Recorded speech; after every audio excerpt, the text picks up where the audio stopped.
बिस्मिल्लाहिर्रहमानिर्रहीम, अस्सलाम वालेकुम ख़ातीन व हज़रात। डैम बनाओ मुल्क बचाओ, इस हवाले से आपने लाइव ट्रांसमिशन भी हमारी देखी थी। कितने सारे ऐलानात उसमें हुए, फ़ंड जमा हुआ, अल्हम्दुलिल्लाह, मालिक की बहुत मेहरबानी। जिस हुर्मत के महीने में हम मौजूद हैं वहाँ पानी की हुर्मत का भी पता लगता है। जहाँ हमारे दिलों को रोशन और मुनव्वर रहना है आले रसूल सल्लल्लाहु अलैहि वसल्लम की मोहब्बत से, वहाँ अल्लाह ताला ने जो नेमतें हमें दी हैं उसका हमें शुक्र भी अदा करना है और उनका ख्याल भी रखना है। किस किस हवाले से क्या क्या मसाइल हैं, इस पर आज हम बात करेंगे। हमारे मेहमान जो हमारे साथ मौजूद हैं वो अपनी अपनी फ़ील्ड में बहुत माहिर, जिसमें बल्कि मेहमानों की तरफ आने से पहले मुझे भी ख्याल आया कि आपने कभी सोचा कि वापडा के क्या मानी है? Water and power development authority, पानी और बिजली की तरक्याती अथॉरिटी, और इसी तरह वासा, वाटर एंड सैनिटेशन अथॉरिटी। तो इनके काम क्या होते हैं और हम क्या करते हैं, और इसी तरह छोटी छोटी अथॉरिटीज़ हमने भी घर में बना रखी हैं, कुछ इख्तियार हमारा भी है। मुझे खालिद अहमद साहब, हमारे क्या मशहूर ड्रामा निगार और शायर, वो कहते थे शायद पाकिस्तान वाहिद मुल्क है जहाँ पीने का, कपड़े धोने का और गाड़ियाँ धोने का और खेतों में एक ही पानी लगाया जाता है। मतलब ये बाकायदा एक मैनेजमेंट और साइंस है जिसको हमें समझना होगा। सुप्रीम कोर्ट का जो फ़ंड कायम किया गया उसमें बढ़ चढ़ कर सब हिस्सा ले रहे हैं, और हमें एक डैम नहीं, दयामिर भाषा और मेमन डैम ही नहीं, बहुत सारे डैम बनाने इंशाअल्लाह अज़ीज़। इसी मौजू पे इंशाअल्लाह हर इतवार को आप 11 से 12 बजे हमारी ट्रांसमिशन देखेंगे। आज जो मेहमान हमारे साथ हैं बहुत क्रेडिबल शख्सियात, मोहब्बत वाले, अपने अपने शोबे के माहिर।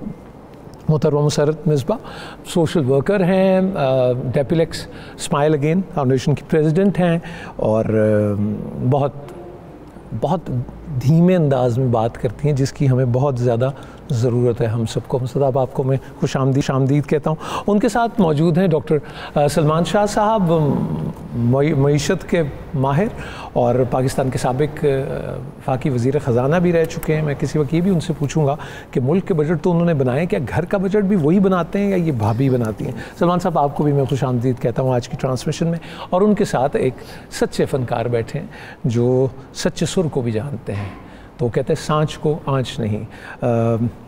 शाम 84 घराना उस्ताद नज़ाकत अली ख़ान साहब के साहबजादे, हमारे बड़े प्यारे जनाब रफ़ाकत अली ख़ान साहब भी हमारे साथ मौजूद हैं।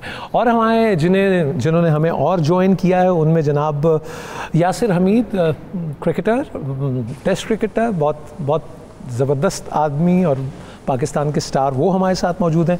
अरशद अब्बासी साहब जो ट्रांसमिशन में भी हमारे साथ थे, और मुझे जब बाद में फ़ीडबैक मिला तो उन्होंने कहा जी अरशद साहब की बातों से जितना हमें हौसला और वो मिला है कि we are on the right और हम ये कर लेंगे, और उन्होंने हमें बहुत पॉजिटिविटी की तरफ लेकर गए। सो सखावत नाज साहब, बहुत प्यार वाले आदमी, सौखा लोगों को करने वाले, मुस्कुराहटें बिखेरने वाले फ़नकार, माया नाज फ़नकार, टेलीविज़न, स्टेज और फिल्म के, फैसलाबाद में इस वक्त हमारे साथ मौजूद है। मैं आप सबको खुशामदीद कहता हूँ जी। और अब बात का अगर आगाज़ करें, एक छोटी सी बात मुझे आपका सिर्फ मुख्तसरन आपसे पूछूंगा, फिर हम आगे बढ़ते हैं। क्या हम पानी का ख्याल या हम समझते हैं कि पानी की क्या क्या अहमियत है या नहीं, इन योर ओपिनियन? हम समझते हैं, मतलब एज अ कौम? हाँ, नहीं, एक फ़र्द के तौर पे भी क्या हमें है अंदाज़ा कि ये कितनी बड़ी नेमत है, या क्राइसिस पे पता लगता है? आई थिंक हमारी तालीम तरबियत में कहीं ना कहीं कमी रह गई है। ठीक, ये क्राइसिस ही है जब इसके बारे में हम बात कर रहे हैं। अदरवाइज़ हम जो हैं इसकी अहमियत को क्यों नहीं जानते या क्यों नहीं पहचानते, ये बहुत ज़रूरी चीज़ है। बिल्कुल ठीक, बिल्कुल ठीक है, बिल्कुल ठीक। रफ़ाकत भाई क्या कहेंगे? पानी जी, बिस्मिल्लाहिर्रहमानिर्रहीम। जैसे मिसबा साहब फरमा रही हैं कि हम में कुछ ऐसी कमियां रह गई हैं कि हमने बहुत देर कर दी कुछ चीज़ों में। पाकिस्तान को बने हुए तो माशाल्लाह 71 बरस हो गए, लेकिन कायम होने के लिए अभी कुछ और वक्त चाहिए। मैं समझता हूँ कि अगर हम इसी तरह म्यूचुअली सोचें और हमारी जो अथॉरिटीज़ हैं, जो बड़े लोग हैं, हमें भी मिलाएं और ये भी समझें कि हम लोग भी कुछ कंट्रीब्यूट कर सकते हैं, आगे बढ़ सकते हैं, तो मेरे ख्याल में ये मामला जल्दी हल हो जाएगा। जल्दी हल हो जाएगा इंशाल्लाह। हम कदम तो बढ़ा दिया हमने। जी, मैं इस हवाले से डॉक्टर साहब से तो अभी कुछ देर में ये ज़रूर पूछूंगा कि अगर हम इसको एक इकोनॉमिक एक्टिविटी के तौर पर देखें, जो जैसे अभी फंड्स जनरेट हो रहे हैं और फिर जब ये प्रोजेक्ट भी आगाज़ हो जाएगा तो ये कितना बड़ा इकॉनमी के लिए बूस्टर साबित होगा या नहीं। लेकिन सखावत नाज से मैं ये अगर पूछूँ, हमें पानी की अहमियत का अंदाज़ा है? सखावत नाज, आप देखते हैं, आप ज़िंदगी दुनिया को बड़े करीब से देखते हैं, नल वो कहते हैं गरारी प्लेन हो जाती है, खुला रहता है, ईंट रख देते हैं ऊपर, पानी ज़ाया हो रहा होता है, गाड़ियाँ धुल रही हैं, धुलती चली जा रही हैं। कैसे है हमारा रवैया आपके ख्याल में? जी बिस्मिल्लाहिर्रहमानिर्रहीम। सबसे पहले तो मैं ये जो आप लोगों ने भी पूछा कि पानी की अहमियत है, मेरे ख्याल में हमें पहले पानी की अहमियत का पता नहीं था कि इसको किस तरह इस्तेमाल करना है, किस तरह इसको यूज़ करना चाहिए। हाँ, क्योंकि हमें शायद इस बात का इल्म नहीं था कि इस पानी की किल्लत हो सकती है हमारे मुल्क में भी। मतलब आपने कहा 5 दरिया हैं और हमारे पास तो बहुत दरिया, तो साथ में जोड़ ही नहीं मतलब कोई। जी जी जी, पहले क्योंकि एहसास ही नहीं था, कौम को पता ही नहीं था इस बात का। तो जब से इस बात का पता चला है, मेरा ख्याल में अब कोई ऐसा पाकिस्तानी नहीं होगा जो पानी की अहमियत को नहीं समझता। जब से चीफ जस्टिस ऑफ पाकिस्तान इस जिम्मेदारी का एहसास दिलाया है सबको और ख़ुद भी इस पे हिस्सा डाला है, मेरा ख्याल में पूरी कौम एक होकर इस पे अब गौर कर रही है। सारा वो सब ये चाहते हैं कि अब हमारे मुल्क में डैम बनना चाहिए और पानी की अहमियत का भी हमें पता चल गया है। यानी हम स्टोर कर इसके बाद अब अगर डैम हमें अल्लाह करे जी जी, अगर अब मैं ये समझता हूँ कि इंशाल्लाह हमारे मुल्क में डैम बनेगा, बनने के बाद भी पानी की जो अहमियत का पाकिस्तानियों का अब पता चला है ना, इंशाल्लाह उसकी वो कदर करेंगे। जिंदाबाद, जीते रहिए। Yasir Hamid, you are known for your cover drives, flicks, classical. लोग आपको बहुत स्टार्स उन्होंने आपको फॉलो भी किया, देखा भी होगा।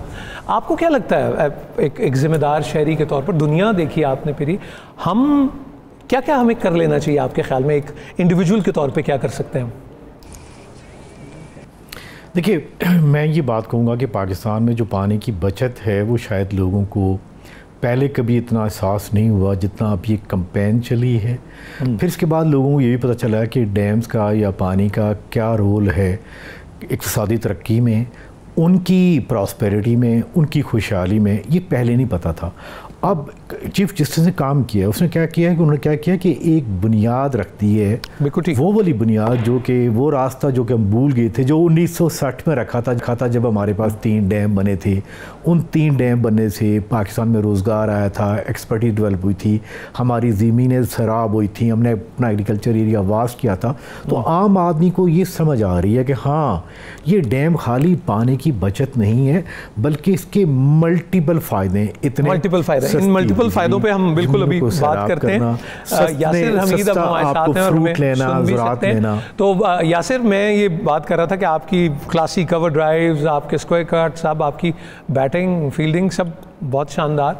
मुझे ये बताइए कि दुनिया आपने देखी है, अहमियत बाज़ औक़ात जब जाके बाहर पता लगता है, तो एक पाकिस्तानी किस तरह से अपनी रोज़ की रूटीन में कुछ बचत कर सकता है, ख्याल कैसे रख सकता है वो पानी का, आपके ख्याल में?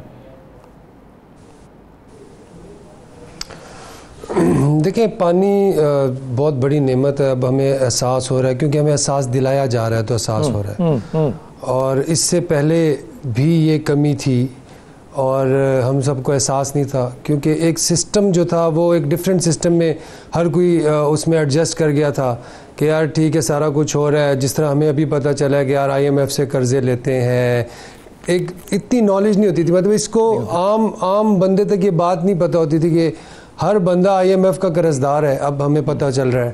अब पानी का जो है मसला है, ये अगर ये बढ़ता गया तो फ्यूचर में हमें खुशहाली का सामना करना पड़ेगा। सब मिलके कदम उठाएं और डैम बनाएं हम, सब मिलके कदम उठाएं हम, सब मिलके कदम उठाएं और डैम बनाएं हम, सब मिलके कदम उठाएं। डॉक्टर सलमान शाह साहब, डॉक्टर साहब, आपसे जब भी जितने प्रोग्राम हमने भी देखे, जब आपसे बात हुई तो आपने हमेशा कौम को अवेयर किया। आप बता भी रहे थे, लेकिन कुछ चीज़ें मुश्किल लगती हैं। यासिर ने बड़ी इंपॉर्टेंट बात की कि कौम अवेयर हो रही है, हो गई है, अब हम इसे एक प्रायोरिटी के तौर पर जान भी रहे हैं।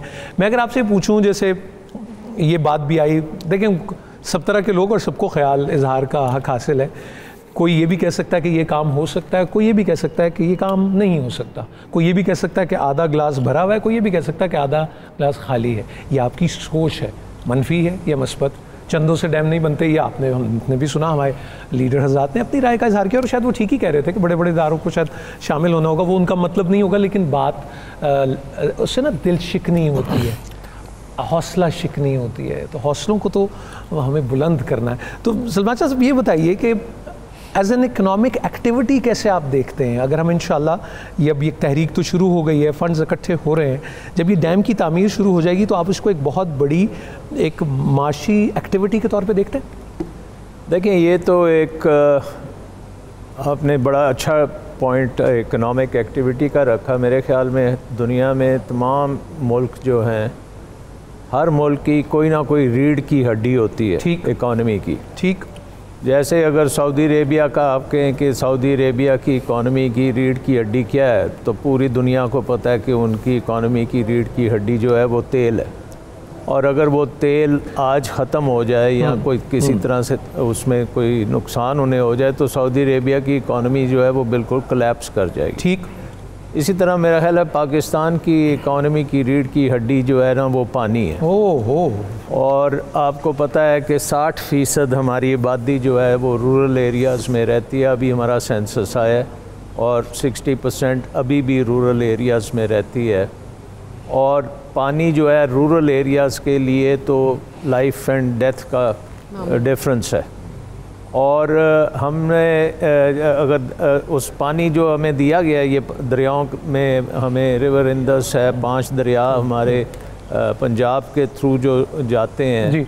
इसके साथ साथ अल्लाह ताला ने हमें नेमत ज़मीन की भी दी है। और तकरीबन पाकिस्तान में एग्रीकल्चर लैंड जिसे हम कह सकते हैं कल्टीवेट जो कर सकते हैं, वो तकरीबन 7.5 करोड़ एकड़ ज़मीन है जो हम ज़रात में ला सकते हैं, काबिल काश्त है और बहुत अच्छे तौर पर इस्तेमाल हो सकती है। ठीक, और जो पानी जो हम ज़मीन तक लेके जा चुके हैं वो सिर्फ 5 करोड़ एकड़ तक हम पानी लेके गए हैं। अच्छा जी। सो इसका मतलब ये है कि 2.5 करोड़ एकड़ ज़मीन हम एक्स्ट्रा पानी के ला सकते हैं अगर हम पानी को सही तरह से स्टोर भी करें और इस्तेमाल भी करें। बिल्कुल ठीक। अब आप ये सोचें कि ये 60% जो हमारी आबादी है, ये पाकिस्तान की सबसे गरीब जो गुर्बत जो सबसे ज़्यादा है वो हमारे रूरल एरियाज़ में है। रूरल एरियाज़ में सबसे ज़्यादा मेल न्यूट्रिशन भी है। सरप्राइजिंगली वो हमारे लिए खाना बनाते हैं बट अपने लिए उनको खाना नहीं मिलता। स्टंटिंग जो है बच्चों की, आपको पता है, वज़ीर आज़म अक्सर जिक्र करते हैं जी। और स्टंटिंग, हैरत की बात ये है कि ये स्टंटिंग और मेल न्यूट्रिशन वो उन एरियाज़ में सबसे ज़्यादा है जहाँ हम नहरी निज़ाम नहीं लेके गए।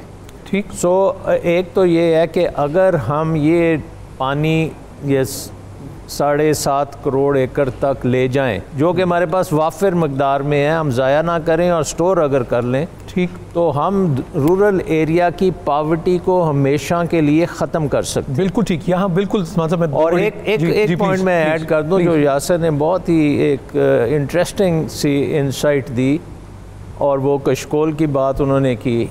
अगर ये हम सारे डैम आज से 40 साल पहले बना लेते तो मैं आपको गारंटी करता हूं कि पाकिस्तान कभी भी IMF के पास ना जाता। ओहो। जब से हमने डैम रोके लिंक, आप ये बिल्कुल एक माहिर के तौर पे आप ये बात कह रहे हैं कि अगर हम अपने रेजर्वायर्स बना लेते तो हमें कभी IMF की तरफ जाने की जरूरत ही ना पड़ती। आप ये सोच लें कि जब तरबेला डैम के बाद हमने कोई डैम नहीं बनाया, और पर्टिकुलरली 80s में हमने कालाबाग डैम को कंट्रोवर्शियल करके नहीं बनाया, उसके बाद हम 12 दफ़ा IMF के पास गए हैं।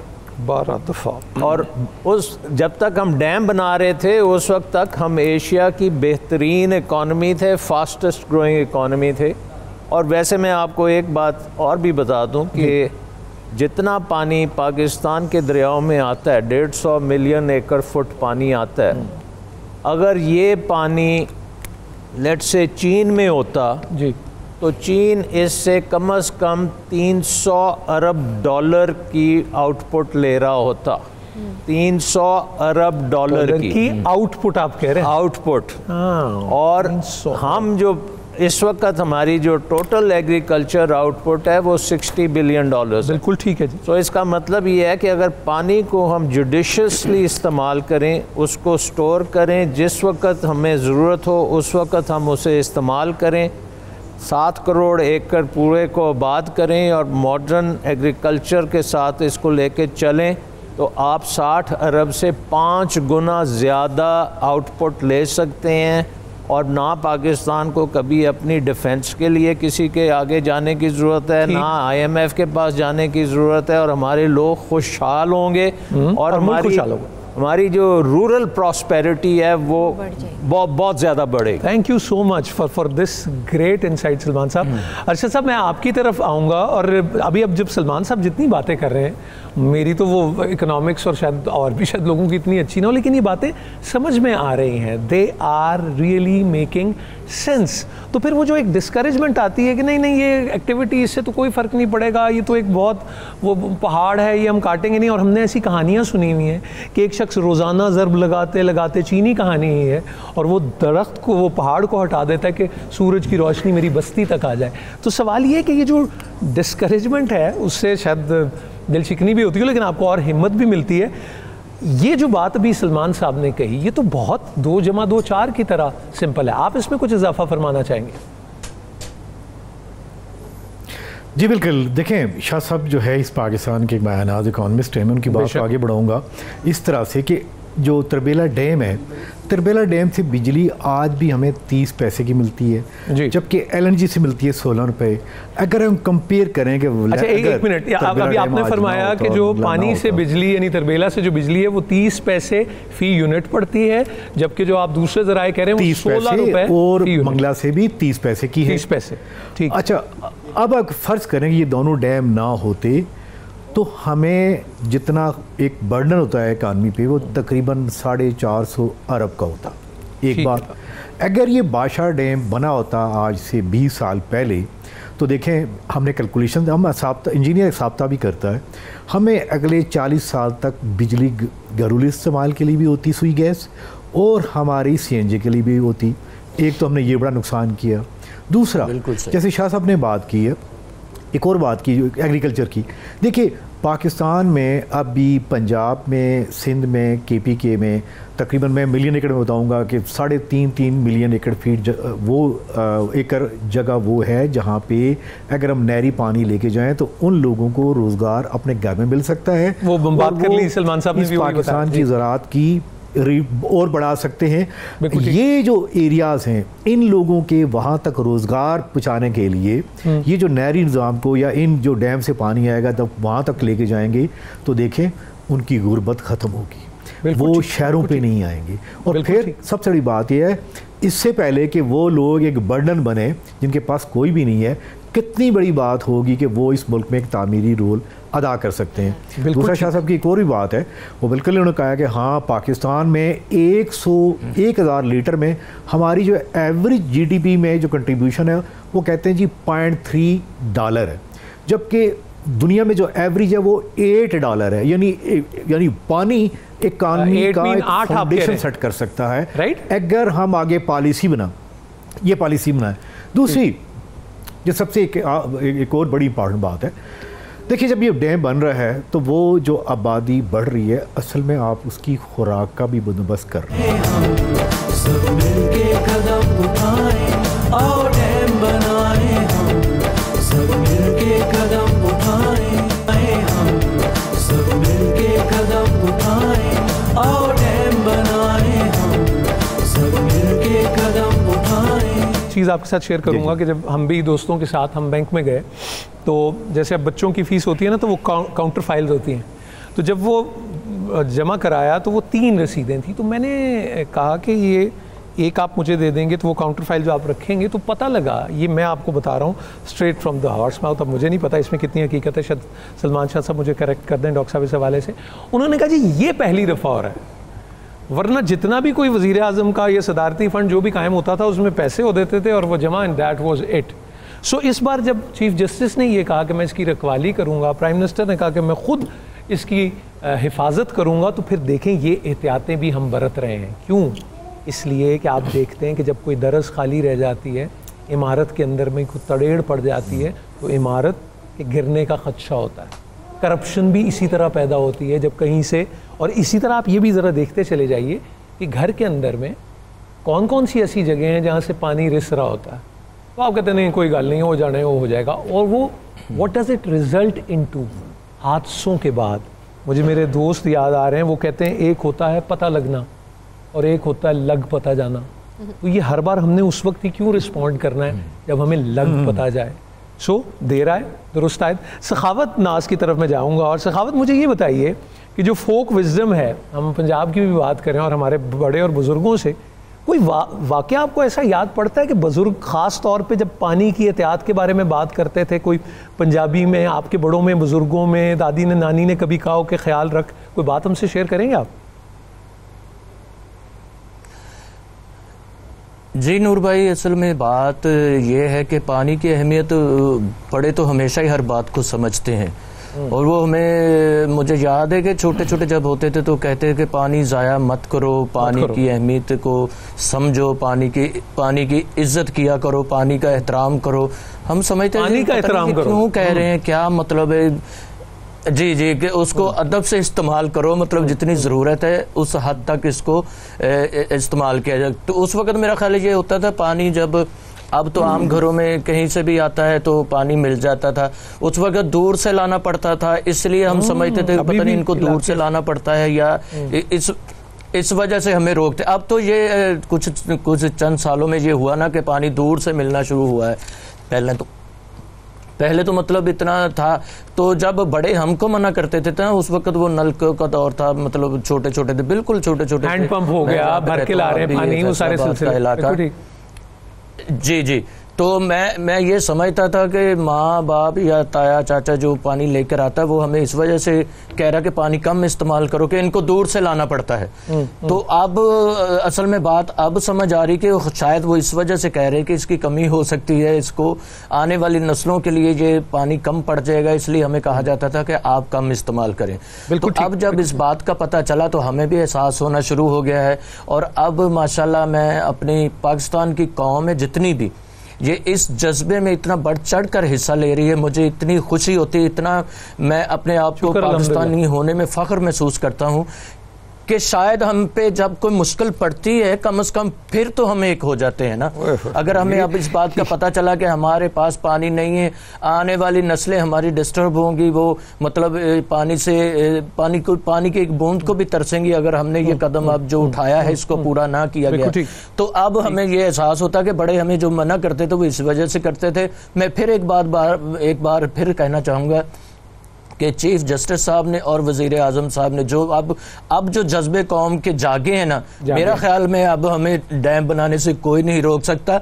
इंशाल्लाह हम अपने खूबसूरत और आपकी ज़बान मुबारक हो सखावत, बहुत अच्छी बात आपने की, और इतनी अच्छी वाइब्स आ रही हैं आपकी आवाज़ से। आपको जो देख रहे हैं और सुन रहे हैं आपके चाहने वाले, वो यकीनन इस कबीले में हम सब एक साथ हैं। यासिर, आपका क्या खैबर पख्तूनख्वा के हवाले से और उस माशरत और कल्चर के हवाले से मैं बात करूं तो आप भी क्या कुछ ऐसा शेयर कर सकेंगे कि कोई मुहावरा या कोई कहावत ख़ास तौर पे ऐसे जो आपने सुनी हो या बड़े बुज़ुर्गों की एक बात हो कि तंबी, ये हम सब में कॉमन है, ये हम सब की याददाश्तों में है, आप शेयर करेंगे? मैं जी खैबर पख्तूनख्वा के हवाले से भी और एक मतलब इस्लामिक पॉइंट ऑफ व्यू से मैं ये बात करूँगा कि पानी जो है वो सबसे बड़ा जो सदका है वो मेरे ख्याल से हुज़ूर सल्लल्लाहु अलैहि वसल्लम ने एक सहाबी से फरमाया था। तो उन्होंने कहा था मेरी वालिदा का इंतकाल हो गया, आप मुझे कोई ऐसा सदका बताएं जो कि सबसे बेहतर सदका जारिया की सूरत हो, सदका करो, सदका जारिया। तो आई थिंक कि इस्लामिक पॉइंट ऑफ व्यू से भी और फिर हमें हिस्ट्री में भी इस चीज़ का पता चलता है कि यहूदी से एक जो कुआं ख़रीदना था तो सब ने चंदा किया था।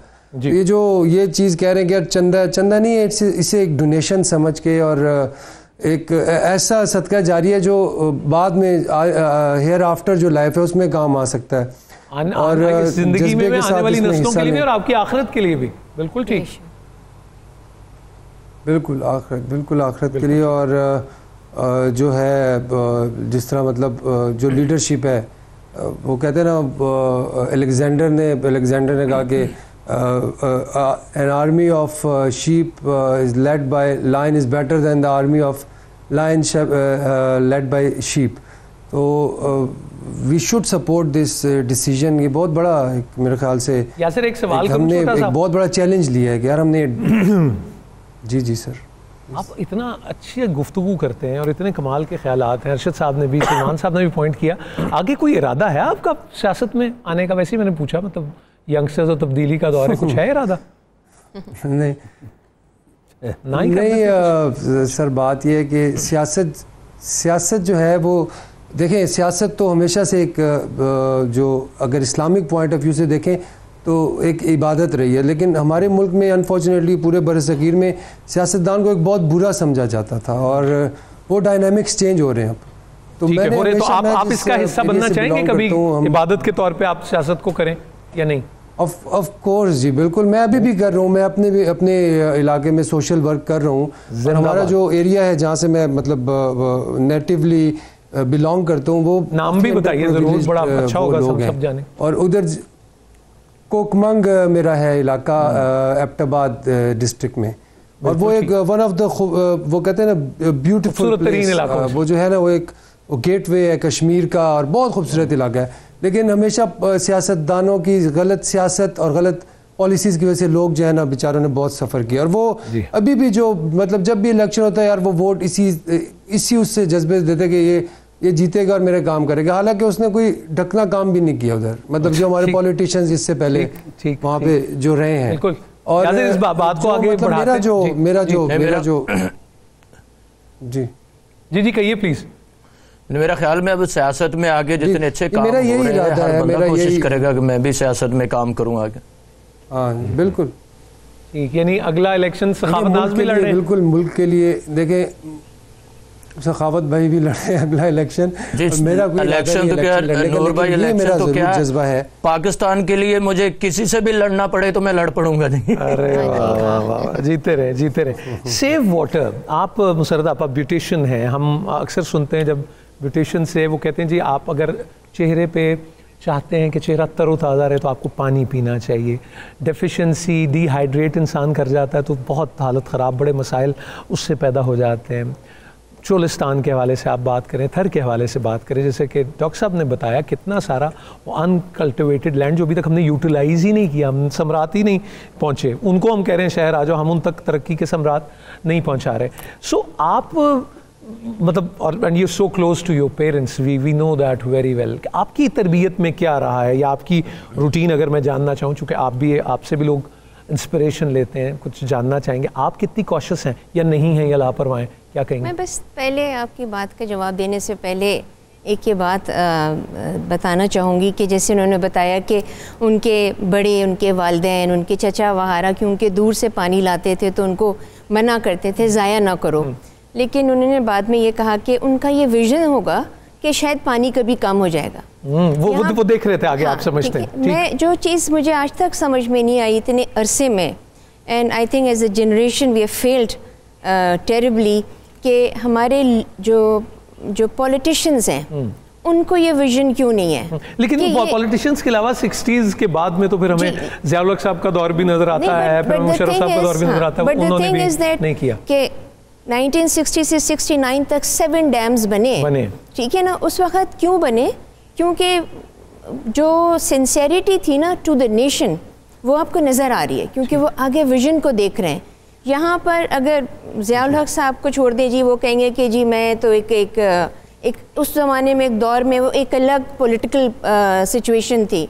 मुशर्रफ साहब को आप देख लीजिए, he had all the power, मतलब मुक्का दिखा देने से जो है ना वो जुबान से नहीं बोलना चाहिए आपको।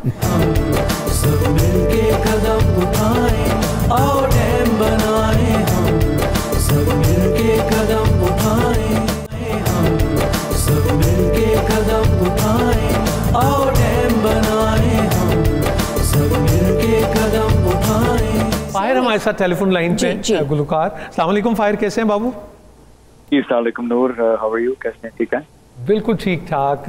सो good to talk to you भैया। मुझे ये बताइए कि अब ये जो एक पूरी तहरीक शुरू हो गई है पाकिस्तान में, पाकिस्तान से बाहर भी, कि हमने इरादा कर लिया कि हमें रिजर्वायर्स बनाने, डैम बनाने, आप इसके लिए क्या कर रहे हैं और कैसे देख रहे हैं स्पिरिट पाकिस्तान की? यार मैं तो इसको ऐसे देखता हूँ कि चीफ जस्टिस को लोग इतना मजाक उड़ा रहे हैं हर जगह पे चीफ जस्टिस का, और मुझे अजीब लग रहा है कि जो अपने लाखों उनके मुकदमे जो बैकलॉग में चले गए हैं वो उन पे तवज्जो देने की बजाय डैम पे लगे हैं। तो भाई मैं आपसे पूछता हूँ कि आपने इतने इम्पोर्टेंट क्रिटिकल इश्यूज के ऊपर क्यों नहीं आवाज उठाई?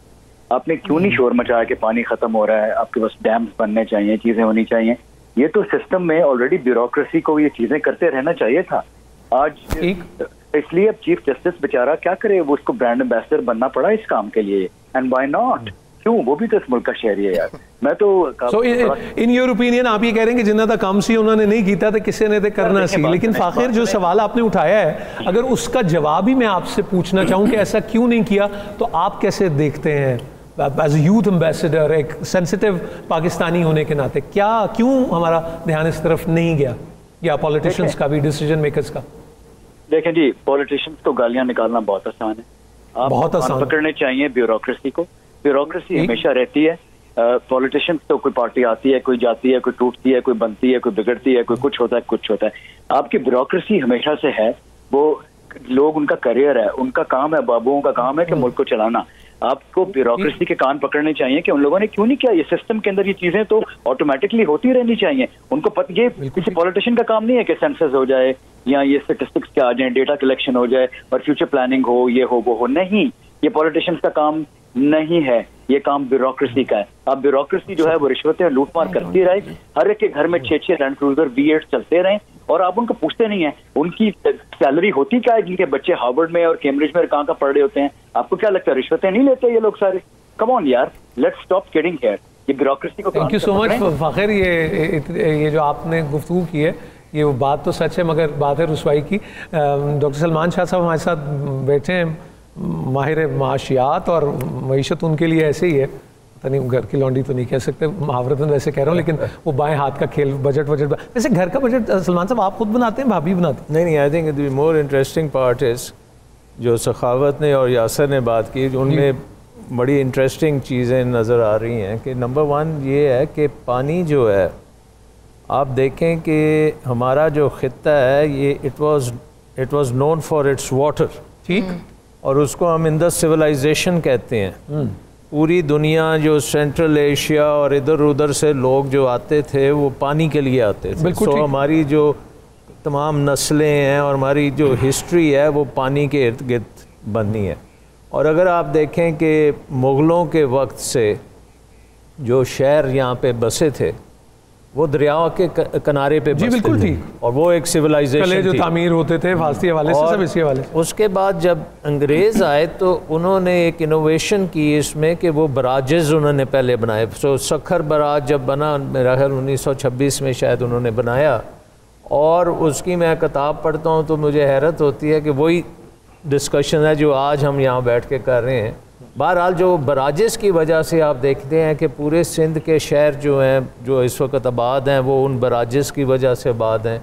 अगर आप पंजाब में उन बराजों को देखें तो ऐसे शहर बन गए जो पहले नहीं एग्जिस्ट करते थे, उनकी वजह से, बिल्कुल उनकी वजह से। जैसे मोंटगोमरी था जिसको अब आप साहिवाल कहते हैं, फैसलाबाद है जो लायलपुर होता था, ये सारे वो उस वक्त के अंग्रेज़ों के जो यहाँ पे गवर्नर उनके नाम पे बने, क्योंकि उन्होंने दरिया को डेवलप किया। ठीक, हमने जो गलती की है वो ये की है कि बराजेस से जब आपने ग्रेजुएट करना था तो वो स्टोरेज पे जाना था। बिल्कुल ठीक। अगर स्टोरेज हम कर लेते सही तरीके से तो आप सोचें कि हमारे मुल्क में ये सब्सिस्टेंस लेवल एग्रीकल्चर ना हो रहा होता, बट एक बहुत हाई वैल्यू एडेड एग्रीकल्चर हो रहा होता। हमारा क्रॉपिंग पैटर्न जो है वो टोटली डिफरेंट होता। ठीक, क्योंकि ये तो अल्लाह ताला ने ये जो नेमत दी है, ये तो यहाँ तो फल सब्जियाँ हाई वैल्यू जो एडिशन है ना वो होती अगर आप डैम्स में पानी को स्टोर करते। क्योंकि हमारा जो मसला है जी, वो मसला ये है कि हमारा जो पानी आता है वो 3 महीने के अंदर आता है सारा पानी, जब बारिशें होती हैं और उधर से ग्लेशियर मेल्ट होता है, फिर रुख भी मोड़ दिया जाता है, वो सब सारा सिलसिला। तो वो 3 महीने का पानी जो है हमारा इकट्ठा आ जाता है। अब आपको पता है कि बाकी जो 9 महीने अगर आपने उसी को करना है तो यू हैव टू स्टोर करना होगा उसको। अरशद, हमारे पास कुछ चंद मिनट हैं, आप इसमें कुछ इजाफा करें, हम एक एक बात सबसे लेते हैं। सारे मुझे ये कह रहे हैं, आप भी सोचे होंगे कि मैंने आपसे किसी अपील का नहीं कहा, मैंने आपको अकाउंट नंबर तो आपकी स्क्रीन के सामने आ रहा है। अरे मैंने आपको पाकिस्तानी कौम को कुछ कहने की ज़रूरत नहीं है, जैसे सखावत ने कहा जाग गए, जाग भी लग गई, खैरें खैरें इंशाल्लाह। जी अर्शद साहब क्या कहेंगे? मैं दो बातें छोटी छोटी ऐड करूंगा। पहली बात कि जितने भी पाकिस्तान में ये आपकी ट्रांसमिशन को देख रहे हैं, जब इस डैम के लिए चंदा दें, डोनेशंस दें, जैसे शाह साहब ने बात की है कि बेशक इसके लिए इक्विटी बनाएं, वो इसलिए कि अगर आपने अपने बिजली का बिल को आधा करना है तो आपको डैम बनाना पड़ेंगे। आज पाकिस्तान में जितनी बिजली महंगी है इस पूरे खित्ते में, इवन नेपाल, भूटान, सबसे महंगी, सबसे ज़्यादा यहाँ पे है। जब आप डैम बनाएंगे तो आपका बिजली का बिल आधा होगा। एक छोटी बात, एक सेकंड नूर, एक बात जी प्लीज। अभी इवन जो चाइनीज भी बना रहे हैं उसकी भी जो कास्ट टैरिफ आ रहा नूर पे आ रहा। अब दो एक बातें मैं ऐड करूंगा आपसे, वो एक ही बात करूंगा। जब हम कभी चाइना जाते हैं कहते हैं आपको पता है कि जो लेफ्ट इंडिया है वो निकला है इंडस से। आपने इंडस पे कितने डैम बनाए अभी तक? एक तरबेला। जबकि चनाब डैम जो कि पाकिस्तान का पानी उसको मिलता है, जब वो इंडिया से गुजरता है तो उसके पर 47 डैम इस वक्त तकरीबन 47 डैम बन चुके हैं। हम लास्ट मिनट है जी, मेहमानों का मैं फौरन शुक्रिया तो सबका अदा कर देता हूं। यहाँ बैठ के हम यहाँ बैठ के होते हैं कि इंडिया डैम बना गया, ये कर गया। आ जाए तो सदाब आप वन सेंटेंस फ्रॉम यू। एक बात आखिरी बात सर, टाइम जा रहा है, वो हम बढ़ाते रहेंगे अगली ट्रांसमिशन। सॉरी, अब जबकि कौम जाग गई है तो उनको चाहिए कि वो ऐसे बातों पे भी यकीन ना करें कि आप को ये कहा जा रहा हो कि खारा पानी जो है उसको मीठा करने के लिए हमें कोई प्रोजेक्ट लगाना है। जी जी डॉक्टर साहब, मेरे ख्याल में एक सेंटेंस में ये है कि 21 करोड़ का ये मुल्क है, ये इसको कोई रोक नहीं सकता डैम बनाने से, इरादा सिर्फ होना चाहिए। जी भाई एक जुमला जी, बस अब इस पे कोई डिबेट नहीं है। वाह वाह वाह, अब इस पे कोई इंटेलेक्चुअलिज्म कोई बहुत थैंक यू सो मच जी सखावत। अब सिर्फ डैम बना। वेरी वेल सेड जी। यासिर आप सुन सकते हैं मुझे? एक जुमला आपकी तरफ से। जी बस बहुत एक जुमला यही है कि बस काफ़ी हाईजैक हो गई हमारी बहुत सारी चीज़ें, ठीक है। किसी के कैरियर हाईजैक हो गए, कोई डिपार्टमेंट्स हाईजैक हो गए, हमारे रिसोर्सेज हाईजैक हो गए। इसके बाद खुदा के लिए अब आंखें खोल लें और अब जो है ना एक होके चले। अब एक मौका मिला अल्लाह पाक ने दिया तो उसको यूटिलाइज़ करें। हम वो दर खटखटाते रहेंगे दिलों का, लेकिन रफाकत भाई ने बात ही ख़त्म कर दी। उन्होंने कहा डिबेट ही नहीं है। मुसरत आपा ने कहा कि कन्फ्यूजन्स को निकालें। और मैं आपको एक बात बड़े फ़ख्र से ये बताऊं कि ये वही पाकिस्तान है जहाँ के एक नौजवान ने एक ऐसा स्ट्रॉ बनाया है कि जब आप वो सिप लेंगे तो वो पानी साफ़ हो जाएगा। वो पाकिस्तानी है। ये वही पाकिस्तान है जहाँ का बच्चा जो है वो ओ लेवल्स का रिकॉर्ड तोड़ देता है। ये वही पाकिस्तान है जिस which is known for its doctors and engineers. Muharram का बड़ा हुर्मत वाला महीना है ख़ातिन और हज़रात। एक घूंट का जब हम जिक्र करते हैं और वाक़या करबला का जिक्र करते हैं तो आँखों में पानी आ जाता है, आंसू निकलने लगते हैं। हुब्बे रसूल सल्लल्लाहु अलैहि वसल्लम और आले रसूल सल्लल्लाहु अलैहि वसल्लम के लिए ये हमारे लिए बड़ा पैगाम है। इस माह मुबारक में सबीलें लगती हैं, हम दुआएं इकट्ठी करते हैं, हम कोशिश करते हैं कि हम उसके दिए में से दें, लेकिन जो उसने हमें दिया है क्या हमें उसको ज़ाया करने का हक़ है? क्या ये हमें हक़ है कि हम खुदा न खास्ता उसको उसका कुफरान कर दें? क्या हम ये कर सकते हैं? जितने भी बरस हमने ये किया, चाहे वो जमहूरी दौर थे या आमरीत के दौर थे, अच्छी बात नहीं थी। हमें अब अच्छा ही करना है। पाकिस्तानी कौम अच्छा ही करेगी। जाग भी गई है और जाग लग भी गई है। अल्लाह ताला आप सबको आसानियाँ अता करें और आसानियाँ तकसीम करने का शर्फ अता करें। इंशाल्लाह आपसे फिर मुलाकात होगी। सलामत रहिए। अल्लाह ताला आपकी आँखों का पानी जो है उसको भी कायम रखे। फिर मुलाकात होगी इंशाल्लाह।